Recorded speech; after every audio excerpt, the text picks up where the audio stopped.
आपण पाहताय महाराष्ट्र खबर न्यूज। या बातमीचे प्रायोजक आहेत श्री गणेश ज्वेलर्स अँड सराफ हडपसर पुणे।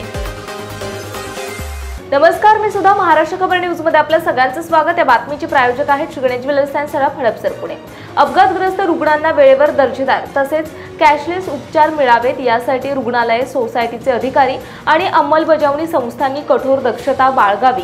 यात गैरप्रकार करणाऱ्यांवर कठोर कारवाई केली जाणार आहे। तसेच अपघातग्रस्त रुग्णांसाठी 1 लाख रुपयांपर्यंतचे कॅशलेस उपचार देण्याचा निर्णय फडणवीस सरकारने घेतला आहे। आरोग्य विभागाच्या बैठकीमध्ये याबाबत निर्णय घेण्यात आला आहे। 1 लाखांपर्यंतचे कॅशलेस उपचार अंगीकृत आणि अन्य तातडीच्या रुग्णालयांमधून देण्यासाठी सार्वजनिक आरोग्य विभागाने कार्यवाही करावी, असे निर्देश सार्वजनिक आरोग्य मंत्री प्रकाश आंबेडकर यांनी दिलेत।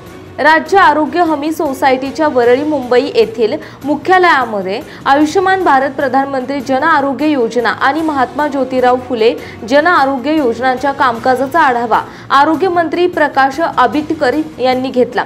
या बैठकीस आयुष्यमान भारत मिशन महाराष्ट्र समितीचे अध्यक्ष डॉक्टर ओमप्रकाश शेटे, राज्य आरोग्य हमी सोसायटीचे मुख्य कार्यकारी अधिकारी अण्णासाहेब चव्हाण, उपमुख्य कार्यकारी अधिकारी डॉक्टर दयानंद जगताप, सार्वजनिक आरोग्य विभागाचे सहसचिव अशोक आत्राम, सहाय्यक संचालक डॉक्टर रवींद्र शेटे यांच्यासह अनेक वरिष्ठ अधिकारी उपस्थित होते। बैठकीदरम्यान मंत्री श्री आंबेडकर यांनी या योजनेच्या प्रभावी अंमलबजावणीसाठी अनेक महत्त्वाचे निर्णय घेतले।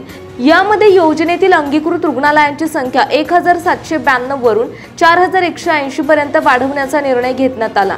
जिल्हाधिकारी यांच्या अध्यक्षतेखालील समितीमार्फत ही निवड प्रक्रिया पारदर्शक पद्धतीने राबवण्याचे त्यांनी आदेश दिले। दर महिन्याला प्रत्येक रुग्णालयाने आरोग्य शिबिर घेऊन किमान 5 रुग्णांवर कॅशलेस उपचार करणे बंधनकारक आहे। योजनेतील विविध सुधारणांसाठी अभ्यास समिती गठीत करण्यात आली असून 1 महिन्यामध्ये अहवाल सादर करावा लागणार। आयुष्यमान कार्ड वाटप मोहिमेस गती देण्यासाठी आशा वर्कर, अंगणवाडी सेविका, रेशन दुकानदार आणि सेवा केंद्रांच्या मदतीने वाटप होणार आहे। अपघातग्रस्त रुग्णांना वेळेवर दर्जेदार तसेच कॅशलेस उपचार मिळावेत यासाठी रुग्णालये सोसायटीचे अधिकारी आणि अंमलबजावणी संस्थांना कठोर दक्षता बाळगावी।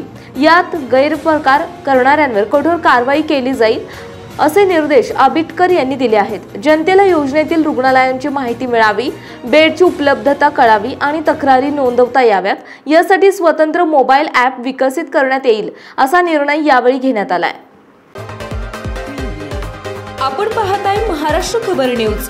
या बातमीचे प्रायोजक आहेत Shri Ganesh jewellers and Saraf Hadapsar Pune.